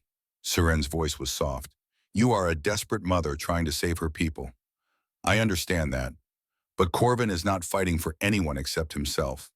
And if he wins, everyone loses. Your people, my people, even your unborn child. The truth of it hung between them. Isolde closed her eyes. When she opened them again, her decision was made. Wait here, she stood and walked to the door. I will return within the hour. If I find what you say I will find, her jaw clenched. Then we will talk strategy. She left. Seren heard the locks engage. She was still a prisoner, but now maybe she had an ally. She collapsed back onto the bed, exhaustion crashing over her. The poison in her system made her head swim. She needed rest, needed Theron, needed the mate bond to stabilize her. But she had bought them time, planted doubt in Isolde's mind, and doubt in the hands of a powerful alpha could be more dangerous than any army. She just had to survive long enough to see it through. An hour later, the door opened again. Isolde entered, her face carved from stone. In her hand, she held a sheaf of papers. You were right. Her voice shook with barely controlled fury. Corvin has been signing execution orders, supply embargoes against northern villages that refuse to supply his mercenaries. Orders to, she stopped, swallowed. Orders to eliminate Kieran Blackwood after the coronation, dated 2 days ago. She threw the papers on the bed. He was going to murder a child, make it look like an accident, remove the legitimate heir so our son could inherit without challenge. Her hands clenched into fists. I thought he loved me. I thought we were partners. But he used me, used my people's suffering to manipulate me into treason. What will you do? Seren asked quietly. I will free you. Isolde's voice was steel. I will help you reach the king. And then her eyes blazed. I will watch Corvin burn for what he has done. She pulled out a keyring, unlocked the door. The coronation ceremony begins in 1 hour. Corvin moved it forward when he realized Theron might still be alive. If we do not stop him before he takes the blood oath, he becomes king legally. And even Theron cannot challenge him without sparking a civil war. Then we move now. Seren stood ignoring the dizziness. Do you know where Theron is? The dungeons. Isolde's expression was grim. Corvin captured him an hour ago when he tried to return to the palace for you. He is scheduled for public execution after the coronation. Seren's blood turned to ice. Take me to him. Now, and they ran. The palace dungeons smelled of old suffering. Stone walls wept moisture that pooled on floors slick with moss and things Seren did not want to identify. Torches burned in iron sconces, casting shadows that writhed like living things. The air was thick, damp, and cold and heavy, with the scent of fear that had soaked into the very foundations over centuries of imprisonment. Isolde moved through the corridors with the confidence of someone who knew exactly where she was going. Northern soldiers guarded every checkpoint, but they stepped aside when they saw their alpha. None questioned her. None looked twice at the small Omega following in her wake. How did they capture him? Surin whispered as they descended another flight of stairs going deeper into the belly of the palace. Ambush! Isolde's voice was tight. Theron secured his son with loyalists, then tried to come back for you alone. Walked right into a trap Corvin set using you as bait. 30 mercenaries. Silver chains. He killed 9 of them before they brought him down. But there were too many. Guilt crushed Surin's chest. Theron had been captured because of her. Because she had sacrificed herself to save Kieran, forcing Theron to choose between his son and his mate. He had chosen both and lost. They reached the deepest level. 6 guards stood outside a reinforced iron door. These were not Northern soldiers. These were Corvin's personal mercenaries, the ones who owed loyalty only to gold. Lady Isolde, the lead guard stepped forward. His hand rested on his weapon. Lord Corvin gave explicit orders. No one sees the prisoner. Lord Corvin is not king yet. Isolde's voice dropped to a lethal purr. And I am still Alpha of the Northern Coalition. These men answer to me. Stand aside. The guard hesitated, looked at his companions. They were outnumbered 6 against the 12 Northern soldiers who had accompanied Isolde down. The math was simple. He stepped aside. Isolde unlocked the door with keys she had taken from Corvin's study. The door swung open with a groan of tortured metal. The cell beyond was small, windowless. Theron hung from the ceiling by his wrists, silver chains biting into his flesh. His shirt had been torn away. His back was a canvas of fresh whip marks blown in rivulets down his spine, dripping onto the floor. They had beaten him, tortured him, tried to break him. But when he lifted his head and saw Saren standing in the doorway, his eyes blazed with undiminished fire. Saren. Her name was a prayer on his bloodied lips. You are alive. She ran to him. Her hands shook as she fumbled with the chains trying to find the lock mechanism. I am sorry. I am so sorry. This is my fault. No, his voice was firm despite the pain. You saved my son. You saved me.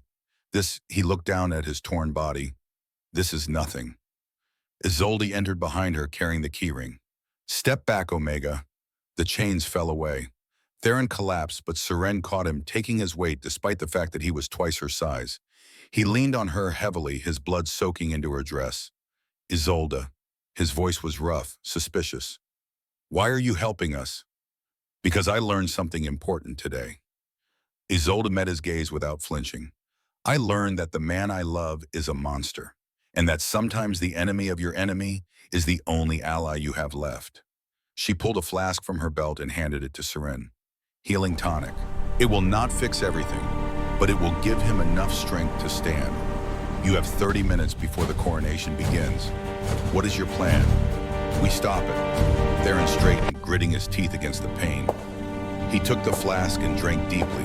Color began returning to his face almost immediately, alpha healing factor accelerated by the tonic. We walk into that great hall, and I challenge Corvin before the blood oath is complete. They will kill you on sight, Isolde pointed out. Corvin has 200 mercenaries in the palace. Your royal guard has been disarmed and locked in barracks. You are 1 wounded alpha, 1 omega, and a northern coalition whose loyalty Corvin does not trust. The numbers are not favorable. Then we even the odds. Saren's mind was racing. Where would your royal guard be held? The western barracks. Theron was moving now, testing his limbs, working feeling back into muscles cramped from hours of suspension. But they are locked down. Silver reinforced doors. 20 guards outside. 20 guards who are not expecting an attack from inside the palace. Seren turned to Isolde. Can your soldiers get us there? Isolde smiled. It was not pleasant. Yes, but first, she pulled a vial from her pocket. Inside was a clear liquid. Scent blocker. Corvin's mercenaries are tracking you both by smell. This will mask your scent signatures for approximately 1 hour, long enough to move through the palace undetected. She handed the vial to Seren. Apply it to pulse points. Wrists, neck, behind ears. It smells like nothing, which is the point. Seren applied the blocker, then helped Theron do the same. The effect was immediate and disturbing. Her own scent, vanilla and rain, vanished. She could not even smell herself. It was like becoming a ghost. Now we move, Isolde gestured to her soldiers. Formation Delta, these two are under my protection. Anyone who touches them answers to me. They moved through the palace like a military unit. Isolde's soldiers created a protective envelope around Theron, and Seren's shields raised weapons ready. They encountered 3 patrols of mercenaries on the way to the barracks. Each time the mercenaries looked right through them, saw the northern soldiers, saw Isolde, but their eyes slid past Theron and Seren as if they were not there. Scent blockers worked. They reached the western barracks. Exactly as Theron had said, silver-reinforced doors, 20 guards stationed outside. These men were alert, well-armed, and prepared for an assault from outside. They were not prepared for what happened next. Isolde stepped forward. Gentlemen, I am here to inspect security protocols before the coronation. Open the doors. The head guard frowned. Ma'am, Lord Corvin, said no one. I do not care what Lord Corvin said. Isolde's voice could have cut glass. I am Alpha of the Northern Coalition. We provided half the funding for this coup. I will inspect whatever I choose to inspect. Open the doors. The guard looked at the 12 soldiers behind her, looked at the alpha female who radiated lethal authority, made a calculation. He opened the doors. The moment the lock disengaged, Theron moved. He was wounded, weakened, but he was still an Alpha King at the peak of his physical power. He exploded through the doorway like a battering ram, taking down the first 3 guards before they could react. Isolde's soldiers followed, engaging the remaining mercenaries in brutal close-quarters combat. It was over in 90 seconds. 20 guards lay unconscious or dead. Not a single alarm had been raised. Theron burst into the barracks. Inside, 43 royal guards were chained to the walls, silver cuffs on wrists and ankles. They looked up as their king entered, and for a moment no one moved.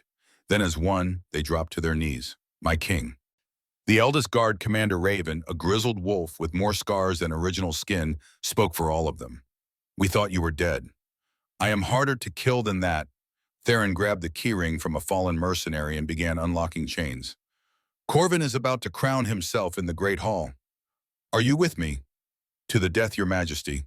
Raven rubbed feeling back into his wrists. What are your orders? Arm yourselves. We march on the Great Hall. But, Theron's voice hardened. Seren and I go in first, alone. She is the witness to the poisoning. Her testimony must be heard before we resort to violence. Understood? You are going to walk into a room full of Corvin's allies unarmed. Raven looked like he wanted to argue. Wisely, he did not. As you command. They armed themselves from the barracks weapons cache. 43 royal guards plus 12 northern soldiers loyal to Isolde. 55 against 200. Poor odds, but better than none. As they prepared to move out, Seren pulled Theron aside. They stood in the shadow of a stone archway, hidden from view. She could see the exhaustion in his face, the pain he was hiding, the fear he refused to show his men. If this goes wrong, she started, it will not go wrong. He cupped her face in his hands, hands that still bore the marks where silver chains had burned him. We are going to walk into that hall. You are going to tell the truth, and the council will have no choice but to acknowledge it. And if they do not listen, then I will make them listen. His thumb brushed her cheek. But I want you to know, in case something happens, you are the bravest person I have ever known. The strongest. And I am honored to fight beside you. Do not say goodbye. Seren grabbed his wrist. This is not goodbye. We are going to win. We are going to get your throne back. And then you are going to keep your promise about rewriting those laws. I will. He leaned down and kissed her. It was brief, desperate, a promise sealed with bloodied lips. I love you, Seren Morgan, my queen. I love you too, she whispered against his mouth. My king. Behind them, the Commander Raven cleared his throat. Your Majesties, it is time. They marched through the palace like an invading army. Their footsteps echoed off marble floors. Guards saw them coming and fled. Servants pressed themselves against walls, eyes wide with shock and hope. The king was alive. The king was coming. They reached the great hall. The massive doors were closed. From inside came the sound of voices, hundreds of them, chanting in unison. The blood oath ceremony had begun. Theron looked at Saren one last time. Ready, she nodded, reached out and took his hand. Their fingers intertwined. Together they pushed open the doors. The sound was like thunder. Twin doors weighing hundreds of pounds, each slammed open, crashing against interior walls with a boom that shook chandeliers and silenced every voice in the vast space. 300 heads turned as one. 300 wolves stared at the impossible, at a dead king walking, at the Omega who had started this entire cascade of events with a single whispered warning. Theron Blackwood stood in the doorway backlit by torchlight from the corridor, looking like something dragged back from hell by sheer force of will. Blood stained his clothes, wounds marked his body, but his eyes, those winter steel eyes, burned with authority that made even the most hardened mercenaries look away. Behind him, 43 royal guards fanned out in formation, weapons drawn. And beside him, so small she seemed almost invisible, was Seren, the Omega in the gray apron who had become something far more dangerous than anyone had anticipated. At the front of the Great Hall, standing on the dais beneath the ancient crown of bone and silver that hovered inches above his head, Corvin Blackwood went white as death.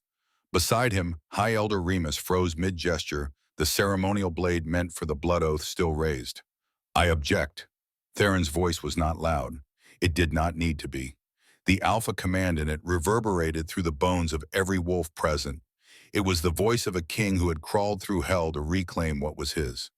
This coronation is built on lies, on betrayal, on child murder, and I am here to stop it. Corvin found his voice. It shook, but he managed to inject righteous indignation into it. You are made, driven insane by whatever toxins that creature fed you. He pointed at Seren. Guards seized them both before boom. No, the word came from an unexpected source. Isolde Sterling stepped through the doorway behind the Theron and Seren, her 12 northern soldiers flanking, rank on her. She looked like a warrior queen carved from ice and fury. I will not allow you to silence them. Corvin's face twisted. Isolde, what are you? Do not speak to me, animal. Her voice could have frozen oceans. Do not dare speak my name after what you have done. She walked down the center aisle, every wolf in the hall parting before her. She carried a sheaf of papers in her hand, the execution orders she had found in Corvin's study. When she reached the dais, she threw them at his feet. Orders to poison an 8-year-old child. Orders to execute him after the coronation. Orders to embargo northern villages that refused to supply your mercenaries, condemning them to starvation. Her voice rose. You told me this was about saving my people, but you used my people's suffering as a tool, as leverage. You never cared about the North. You only cared about power. The hall erupted. Northern delegates surged to their feet, shouting in fury. Southern nobles roared their own outrage. Chaos rippled through the crowd like a physical wave. Lies. Corvin's composure cracked. Those documents are forgeries, planted by my brother to discredit me. I would never harm a child, never. Then explain the poison in Kieran's system. Seren's whisper cut through the chaos like a blade. She had not raised her voice, but somehow in the acoustics of the great hall her whisper carried to every corner. Every wolf strained to hear her. Explain why your nephew reeked of wolfsbane compound when we found him. Explain why he was weak, sick, dying by inches in his own room while you prepared to take his father's throne. She walked forward, slowly, each step deliberate. You are wearing a lie, Lord Corvin. And I can smell it. I can smell the fear beneath your anger, the guilt beneath your indignation. You reek of it. Corvin's eyes darted to the exits, to the mercenaries stationed around the hall, calculating odds, looking for an escape. High Elder Remus. Theron's voice cut across the room. I invoke the right of witness. Before this coronation proceeds, the council must hear testimony regarding the attempted assassination at the summit. Remus, looking like a man caught between two avalanches, nodded slowly. The king invokes ancient law. Testimony must be heard. He turned to Corvin. Lower the crown. Step back from the dais. For a moment, Corvin did not move. Then slowly he descended. The crown remained suspended above the throne unclaimed. Waiting. Theron gestured to Seren. Tell them what happened. Seren stepped onto the dais. Every eye in the hall fixed on her. She was a nobody, a kitchen servant, a defective Omega whose family had been executed for daring to challenge authority. She had no right to stand where she was standing, no right to address the council, but she did it anyway. 3 nights ago, I was serving at the summit dinner. Her voice was soft but clear. I smelled something wrong. A poison on the ceremonial chalice, colorless, odorless to normal senses. But I could smell it. Wolfsbane and oleander mixed with coagulant inhibitors, designed to kill an alpha slowly, painfully. She looked directly at Corvin. I warned King Theron. He tested his brother by asking him to drink from the cup. Lord Corvin refused, shifted, attacked his own brother in front of 300 witnesses. Snipers opened fire from the balcony positions that only someone with security access could have arranged. Lord Corvin fled, and he has been working to seize the throne ever since. Lies. But Corvin's voice was weak now, desperate. She is an Omega. Omegas lie. They manipulate. Omegas cannot lie with their scent. Isolde's voice was ice. Anyone with basic olfactory training knows this. Their emotions are too transparent. And right now she smells like absolute conviction. While she inhaled deeply, demonstratively, you smell like a cornered animal. Murmurs rippled through the crowd. Wolves were nodding. Even those loyal to Corvin were beginning to look uncertain. There is more, Seren continued. Lady Isolde bears a mating mark. She and Lord Corvin have been bonded for years. This entire treaty was a deception. The marriage to King Theron was never meant to happen. They planned to kill him, place Corvin on the throne, and unite both territories under Bear family's rule through their unborn child. This time the gasps were louder. Scandalous. A mated royal heir entering treaty negotiations was high treason. The northern delegates erupted shouting at Isolde, but she stood her ground. It is true. She pulled off her diamond choker. The mating scar was visible now. Corvin's scent signature unmistakable. I am mated to Corvin. I am pregnant with his child. I deceived the coalition because I believed it was the only way to save our people from starvation. But I did not know about the child poisoning. Did not know about the execution orders. I thought Corvin and I were partners. I was wrong. She turned to face the northern delegates. I have betrayed your trust. I deserve your anger.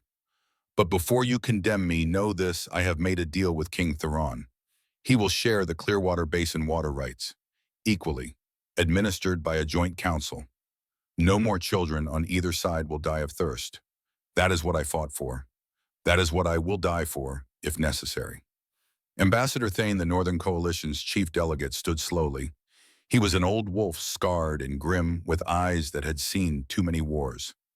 Lady Isolde, you swore a blood oath of maidenhood when you became heir. You lied before the Moon Council. You dishonored our entire people. I did. Isolde's voice did not waver. And I will accept whatever punishment you decree. But first, she looked at Corvin. Help me end this. Help me stop the man who used our suffering as a weapon, who poisoned children, who cares nothing for the North or the South except as tools for his ambition. Thane was silent for a long moment. Then he turned to his fellow delegates. They conferred in whispers. Finally, Thane spoke. The Northern Coalition recognizes King Theron Blackwood as the rightful ruler of the Western Territories. We denounce Corvin Blackwood as traitor and usurper, and we accept the water-sharing treaty negotiated by the Omega Seren Morgan. He looked at Isolde. You, Lady Isolde, are stripped of your title and rank. You are exile. But his voice softened fractionally. Your child is innocent. When it is born, it will be given to a foster family within the coalition. You will have no contact, but it will be raised as Northern with all the rights and protections that entails. Isolde closed her eyes, nodded. It was the best she could have hoped for. Her child would live. That was enough. But Corvin was not finished. He had been silent throughout the testimony, calculating, waiting for his moment. Now he saw it. With the crown still unclaimed, with Theron wounded and weakened, with chaos rippling through the great hall, this was his chance. He shifted. The transformation was violent, explosive. A massive gray wolf materialized where the man had stood, foam flecking its muzzle. And it lunged not at Theron but at Seren. Kill the witness. Kill the truth. Create enough chaos to escape. Saren saw the wolf coming, saw yellow eyes filled with madness and desperation. She did not have time to run, did not have time to scream. She simply closed her eyes and waited for teeth to close around her throat. They never came. Theron intercepted Corvin in midair. The collision shook the floor. The two wolves, one black, one gray, crashed into a marble pillar hard enough to crack the stone. They rolled across the floor, snapping and clawing, a blur of fur and blood and primal violence. But this was not a fight. It was an execution. Theron was younger, stronger, and fighting for something more valuable than any crown. He pinned Corvin to the floor with one massive paw on his throat. The gray wolf struggled, whimpering, but could not break free. Yield! Theron's voice, even in wolf form, carried alpha command. Yield, and I will make it quick. Corvin shifted back to human form, naked, bleeding from a dozen wounds. He looked up at his brother with eyes that held no more rage, only exhaustion, only grief. I just wanted him to love me. His voice broke. Father, I just wanted him to look at me the way he looked at you. Just once. Theron shifted back as well, knelt on his brother's chest, human again. I loved you. I would have shared everything with you. The throne, the power, all of it. You were my brother, Corvin. That should have been enough. It was never enough. Corvin's smile was bitter. Blood leaked from the corner of his mouth. You have no idea what it is like to live in a shadow so deep, you forget what sunlight feels like. Every achievement I earned, Father compared it to you. Every failure, he reminded me I was not you. I was never good enough. Never. He lunged, not at Theron, at the knife on Theron's belt, grabbed it with desperate speed, twisting toward where Seren stood frozen on the dais. One last attempt to take something from his brother. One final act of spite. Theron moved faster. His hand closed around Corvin's wrist, twisted sharply. The snap of breaking bone echoed through the silent hall. The knife clattered to the floor. And then, with tears streaming down his face, Theron Blackwood placed both hands on either side of his brother's head, looked into eyes that had once belonged to a child who had comforted him when their father was cruel, and twisted. The crack was sharp, final. Corvin's body went limp. The gray wolf was dead before his last breath left his lungs. Theron knelt there for a long moment, holding his brother's body. His shoulders shook with silent sobs. The entire great hall watched in stunned silence as the Alphaking mourned the brother he had been forced to kill. Seren ran to him, dropped to her knees beside him, and wrapped her arms around his shoulders, pulling his head down to her chest. Let him grieve. Let him break. She held him while he wept for the bunny Corvin had been before ambition poisoned him, for the brother he had loved and lost long before tonight. Finally, Theron pulled away, wiped his face, stood on shaking legs. Commander Raven and two other guards stepped forward to remove Corvin's body, covered it with a cloak, carried it away with respect, despite everything he had done. Theron turned to face the council. His voice was hoarse but steady. High Elder Remus, I invoke my right to the throne. I am Theron Blackwood, son of Matthias, grandson of Aldrich the Elder. I claim the crown by right of blood and by right of survival. Remus inclined his head. The council recognizes your claim, King Theron, but first, he gestured to Seren. There is another matter to address. Theron looked at Seren, then back at the council. Yes, there is. He held out his hand. She took it. Together they stood before 300 witnesses. I claim Seren Morgan as my mate. Theron's voice rang out clear and absolute. Before the Moon Council, before the Pack, before the gods themselves, she is mine, and I am hers, and I invoke royal privilege to make her my queen. Gasps rippled through the crowd. An Omega as queen was unprecedented, unthinkable. But Theron was not finished. Furthermore, I abolished the caste system effective immediately. His voice grew stronger. Rank will be earned by merit, not birth. Any Omega who wishes may train as warrior, healer, or advisor. Healthcare will be administered based on need, not status. And the injustices that led to the demotion and execution of Seren's parents will be investigated and redressed. Conservative elders erupted in protest. This is madness. The caste system has governed our society for centuries. You cannot simply, I can. Theron's alpha command crashed over them like a physical wave. I am king. This is my decree. Any who disagree may challenge me in the ceremonial ring. He paused. Let the silence stretch. Anyone? No one moved. No one was stupid enough to challenge a king who had just killed his own brother with his bare hands. Then it is done. Theron turned to High Elder Remus. The crown, if you please. Remus lifted the ancient circlet of bone and silver. But before he could place it on Theron's head, the king stopped him. He took the crown from Remus's hands, turned to Seren. Kneel. She stared at him. What, kneel? His voice was soft, but left no room for argument. Confused, terrified, she dropped to her knees before him. The entire hall had gone silent again, watching, waiting. Theron placed the crown on her head. It was too large. It slipped down over her forehead, covering her eyebrows. But the symbolism was unmistakable.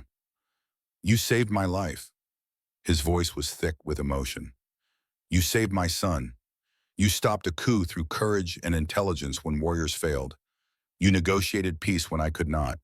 You are not just my mate. You are my equal, my queen. And you will wear this crown with me, together. He pulled her to her feet, adjusted the crown so it sat properly on her head.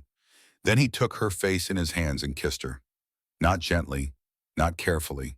He kissed her with the desperation of a man who had nearly lost everything and refused to let go. The mate bond, incomplete until this moment, snapped into place with a force that drove them both to their knees. Seren felt it, the connection, not just emotional but physical.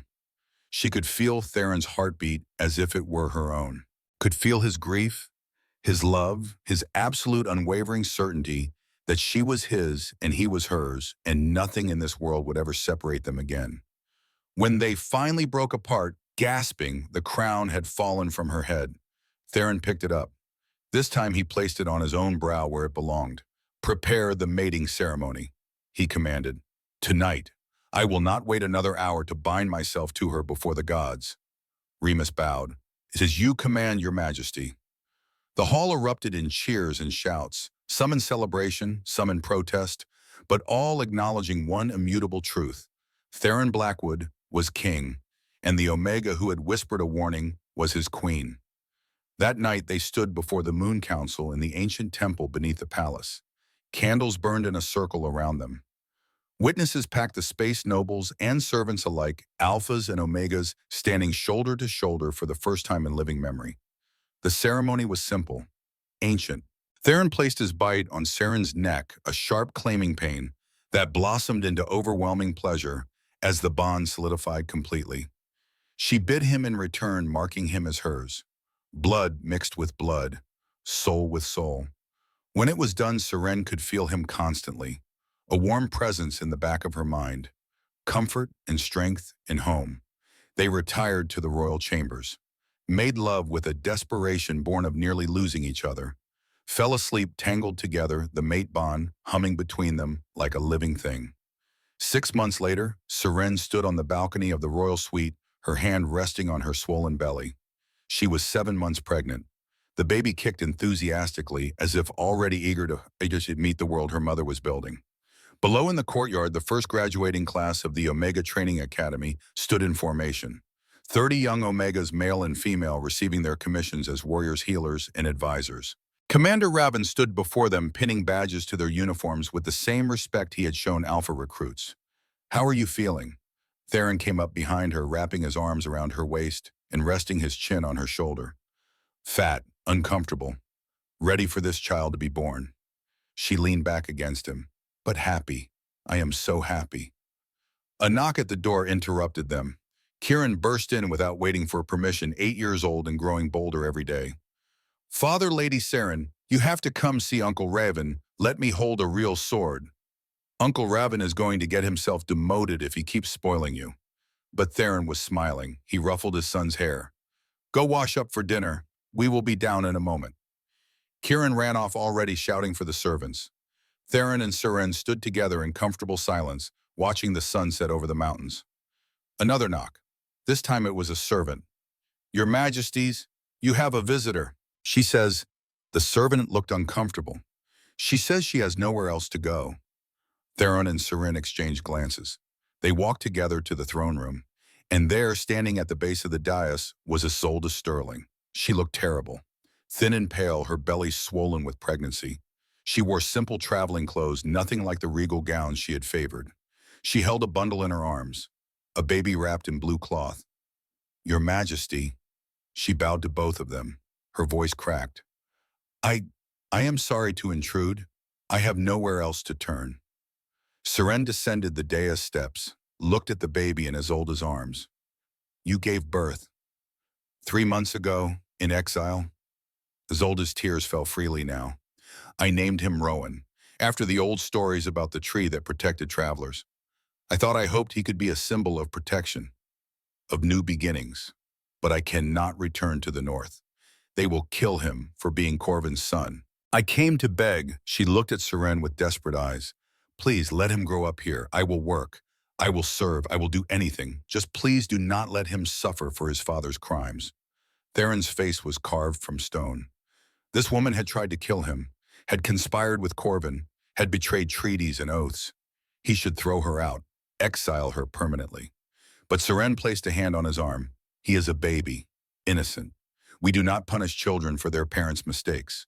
She looked at Isolde. "You may stay. You will work in the Omega Academy teaching Northern history and cultural traditions. Your son will be raised here, treated with the same respect as any child. But you will never hold political power again. And if you ever betray us again, there will be no mercy. Do you understand?" Isolde's tears flowed freely. "Thank you. Thank you. I do not deserve—" "No, you do not." Seren's voice was gentle but firm.